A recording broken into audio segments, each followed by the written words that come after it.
Hello there, good afternoon. Welcome to your GB News weather update from the Met Office. Looking ahead, it's often going to be wet and windy across western parts of Scotland, where we do have a Met Office warning in force for rain as we head into tomorrow. But elsewhere, mostly dry and bright. That's all thanks to high pressure stretching its way towards central and southern parts of the UK. But notice across the north, more isobars on the chart here, so it's often going to be blustery and also some frontal systems which are going to drag in some cloud from the west and also some further showery outbreaks. This could turn heavy at times, but it's really as we head towards dawn, we'll start to see those more persistent outbreaks of rain, particularly across western and northern parts of Scotland.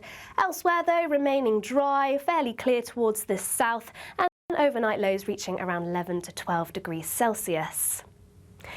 Now heading into Friday, we end up with a bit of a north-south split in the weather. It's really across Scotland where we'll continue to see those outbreaks of rain, particularly across the west. It's going to be quite persistent here where we do have that warning in force. Fairly similar across Northern Ireland, outbreaks of rain pushing into the west here. But elsewhere across England and Wales, it should be a largely dry and bright start to the day, and that weather will continue through much of Friday, perhaps just some fair weather cloud bubbling up into the afternoon. But a very different story across Scotland, Northern Ireland, persistent outbreaks of rain constantly pushing into the west. It's often going to be quite blustery, and we could once again see some quite heavy outbreaks. Once again, particularly western Scotland is where we need to keep an eye out, but otherwise elsewhere it is going to be a dry and pleasant afternoon. Warm in the sunshine, highs reaching around 26 to 27 degrees Celsius.